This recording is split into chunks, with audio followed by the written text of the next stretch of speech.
I'm Sloan. And I'm Harvey. Welcome to Newsroom at Cardinal Newman School in Hove.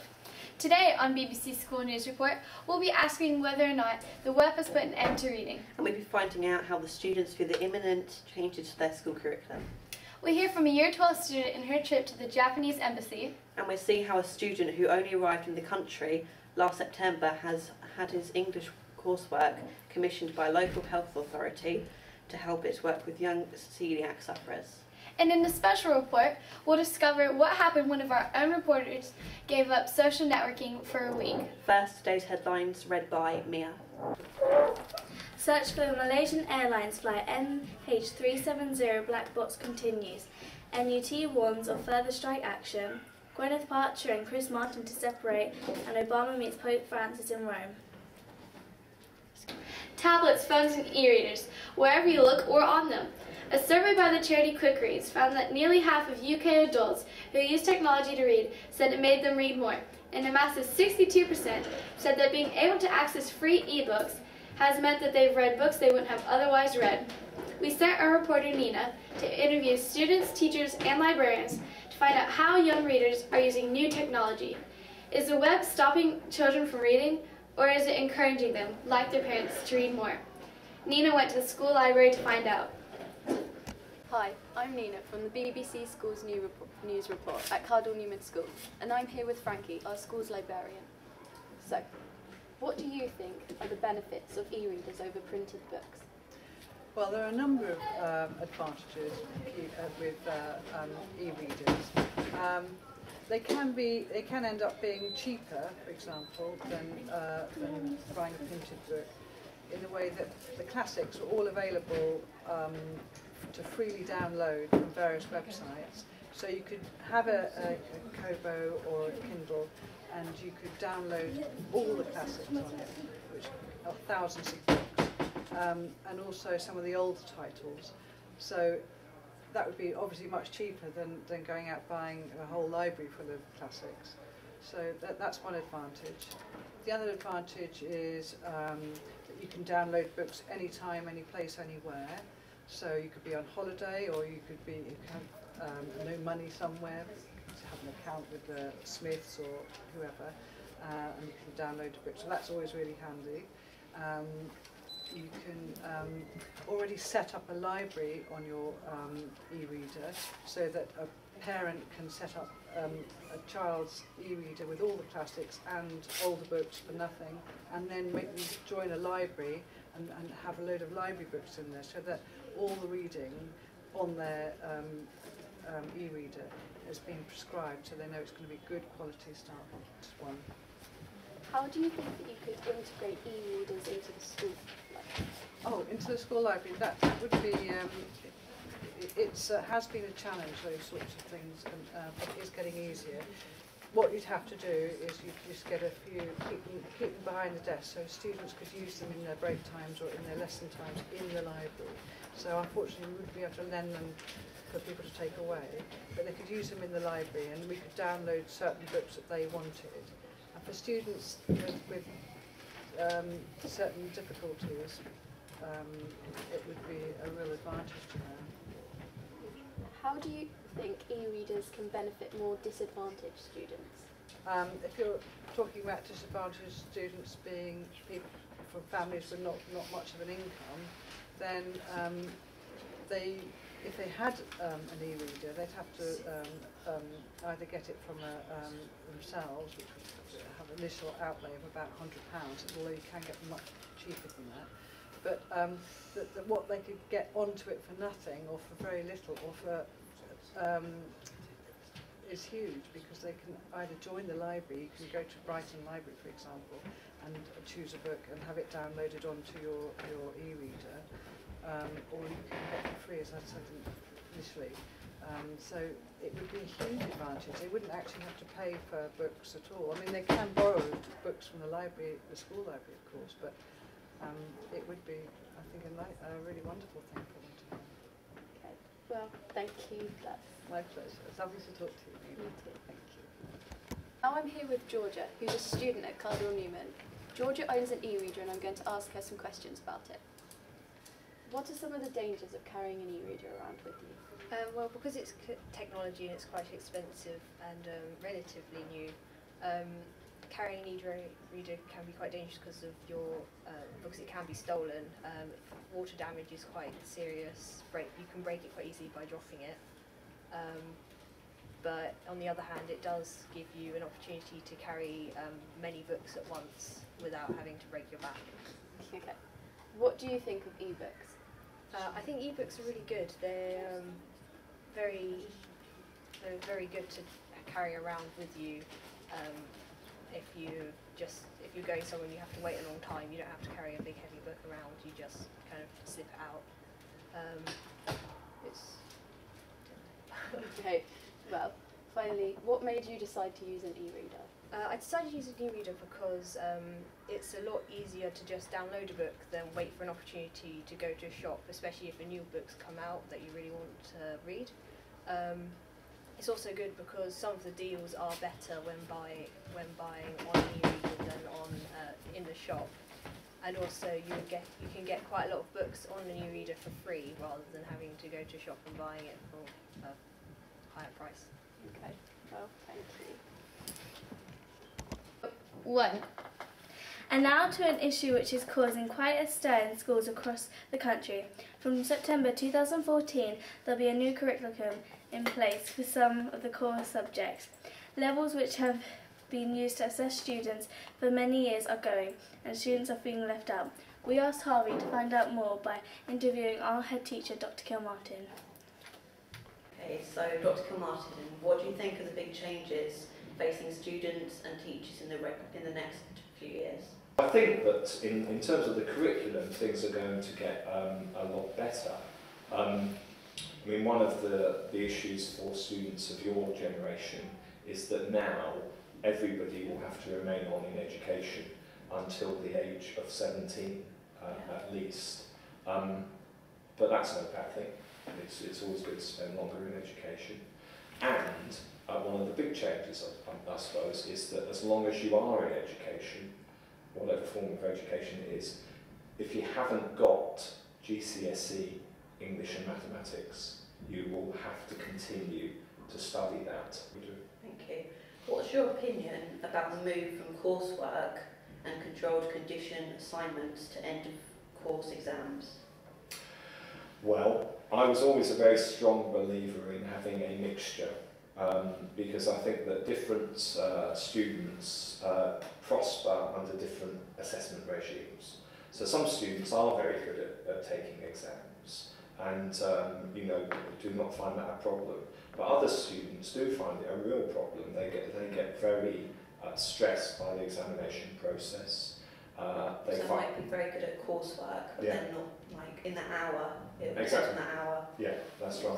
Yeah. And so I would have preferred a mixture, but nevertheless, I suppose having end of course exams, what it means is that we've got to adapt our approach. We've got to teach people how to do well in exams. But it's very important that, particularly in a school like this, that we do not always teach to the test. Yeah. Because what we're trying to do here is we're trying to prepare students like yourself for the adult world. And in order to do that, it's really important that we provide what I call a broad and a balanced education. And that includes a spiritual education. It includes, taking on the big questions of life. And it includes also personal and social and health education. Getting you to think about what are the big challenges that you're going to face as a young person and an adult. Well. Okay. And finally, are you optimistic about the future that we're facing? Very. I think that we're growing up in a very exciting time, and I think when you think of all of the opportunities that now exist for young people, all of the technological options, all of the sort of access to further and higher education, I think it's a great time to be a young person. And it's about, we've always said at this school, it's about taking advantage of the opportunities that you're given. And making sure that you don't play it safe all the time, that you take risks, and that you work outside of your comfort zone sometimes, and that you make the very best use of your God-given gifts and talents. And if you do that, I think that's the sort of thing that leads people to be happy and successful. Okay? Thank you for your time. BBC School Report, reporting from Dr. Kilmartin's office, Harvey. Manga comics are really popular at the moment, and not just with the Japanese. Here at Cardinal Newman, Year 12 student Megan has been perfecting her technique as a manga illustrator for some time. Her work appears on websites, and earlier this year she was selected as one of the finalists in the Japanese Embassy's competition to find Britain's best manga illustrator. On Saturday, Megan went with her mum and family to the Japanese Embassy in London to attend the final of the competition, and today she's here in the studio with us. Megan, hi. Hi. So I'm going to jump straight in. How did your manga obsession begin? Well, when I was younger, I always used to watch the anime on TV, like Sailor Moon, Cardcaptors, Yu-Gi-Oh, all that kind of stuff, and then I found the sort of manga comics section in my local bookstore, and then I just bought a bunch and copied all the drawings, and then sort of worked on my own from that. Yeah, it's good because you can get someone else's style and kind of adapt it into your Yeah. own. Yeah, so do you think it's affected who you are as a person? Most definitely. I don't really know who I'd be if I didn't have manga, because it's like all I've done since I was about 8 years old. Yeah, so I heard that you, well, as we know, that you were in a competition and you did really well. Can you tell us a bit about that? Well, basically it was a competition held by the Japanese Embassy, like sort of nationwide, for people who draw manga, and you had to draw a 6 to 8 page comic, and it had to fit the theme of Voyages of Discovery. So I ended up writing about death. This is him, this is death. It's metaphor. Yes, I didn't really think of it very metaphorically when I wrote it though, because I don't really think too much into it when I write them. I just think, oh, that'll look cool, and then I draw it. Yeah, as well. so getting the email, wasn't it, saying that you got through must have been amazing. Yeah, I went, I was kind of screaming when I did, and then my mum ran in like, is there a fire? But no fire, just, good news. Thank you, Nuala. On to Cabrice, who interviewed Pietro, who has just had his A-levels English coursework published. Go. Celiac disease is an illness that is affecting an increasingly large number of people across the UK. Year 12 student Pietro has made a leaflet to help people his age fight this disease. Tell us how it began. Well, basically I had to do a school project in English where you had to do 2 contrasting pieces of writing, and my first one was a short story, and I decided that the second one would be a leaflet regarding celiac disease. What's included inside it? Well, it's basically sort of like a survival guide on how to survive being a celiac, probably only young people, and there's basically an introduction, what is celiac disease, which food has gluten, and my personal advice, which is all in my leaflet. So, has this leaflet helped you? Most definitely, yes, because I think that I have improved as an individual by writing this leaflet, and it has also helped me understand my celiac disease better. So, I've heard that this leaflet has now been sent out through hospitals across the UK. Correct, yes. So how do you feel about it being published? Oh, well, I was very, very excited. The first thing that I did basically was to send it to the official celiac website of the UK, and they suggested to send it over some hospitals nationally all across Britain, and that's what they are doing now, and it's only for young people. And yeah, I was really happy with that. It was a great achievement. With the leaflet, how did your parents and family feel when they heard that it's now helping people across the UK? Oh, well, my teacher was delighted with it. He congratulated me in the classroom, and everyone and all of my classmates clapped at me, which was a bit embarrassing, and also my mother was very proud of me. So yeah, and I'm also quite proud of myself that to know that my leaflet is going to help young people with celiac disease. It's a great achievement. Thank you, Pietro. That was very interesting. And if you want to find out more about celiac disease, then visit www.celiac.co.uk. Back to you, Sloan. Okay. Social networking is so much a part of our lives that it's hard for us to imagine a life without Facebook. Will our generation of children be leaving school without a proper grasp of spelling and grammar because of the impact of so-called textbook? And are teenagers in danger of growing up with limited vocabulary because they spend so much of their free time on sites such as Twitter and Facebook instead of reading? We thought we'd see what happened when one of our own reporters gave up social networking for an entire week. Her name is Mia, and this is her story. I heard, Mia, that you have gone a week without social media. Can you tell us a bit about that? Yeah, for the past week I gave up social media to see how much we actually rely on it. That sounds really challenging. Was it difficult? Yeah, it was. The fact that I was seeing I was getting all these notifications was extremely tempting, but then again I coped with it. We gave Mia a camera to record how things were going throughout the week. Let's see how it went.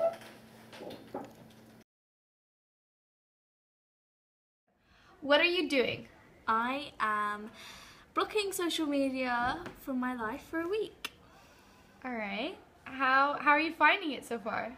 Well, seeing as I've only done it for a few hours now, it's fine. I don't really think this is going to be that hard.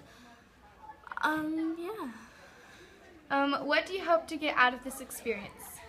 To get out of the experience, I'm not sure, just to see what it's really like to ban social media, because I'm on it a lot, I feel. How are you finding it today? Today, I'm not finding that difficult. I mean, it is harder than I thought it'd be, because I have the urge to go on it.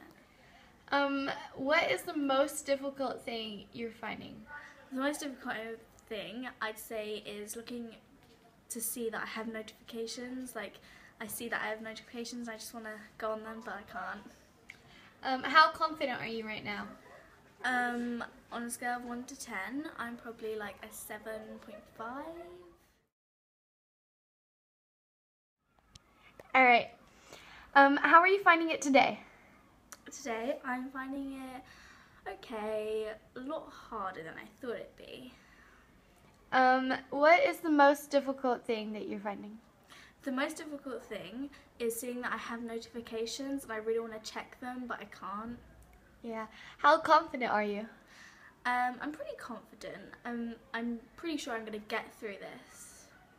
On a scale of 1 to 10, rate your confidence. Like a 7 or an 8. What are some struggles that you're finding? That I get messages and I really want to check them, but I can't. And just the fact that I really want to go on it and see what's going on with everyone. What's it like? Well, it's really like interesting to see how much I rely on social media. Like, I never really realised how much I use it. How does it feel coming to the end of this social media? I'm really excited. I mean, I'm really happy that I've gone through not using it, and yeah. Are you staying strong? Do you think you can keep going? Yeah, totally. What is your biggest temptation? My biggest temptation? One, using phone calls, because if I have something to say to someone and I really want to like phone them. Another one, messaging people. Another one, seeing what everyone's up to. Yeah. Alright, and lastly, your confidence. Seeing that it's the end, how much longer do you think you can go? Scale of 1 to 10. I'd say about 4. 4. That's not good. Alright, well, good luck with the rest of it. Well, that's all from us. Thank you for watching the BBC School News Report from Cardinal Newman Catholic School in Hope. I'm Sloan. Nina, Harvey, Mia. Neela, And Gabriel. Woo! I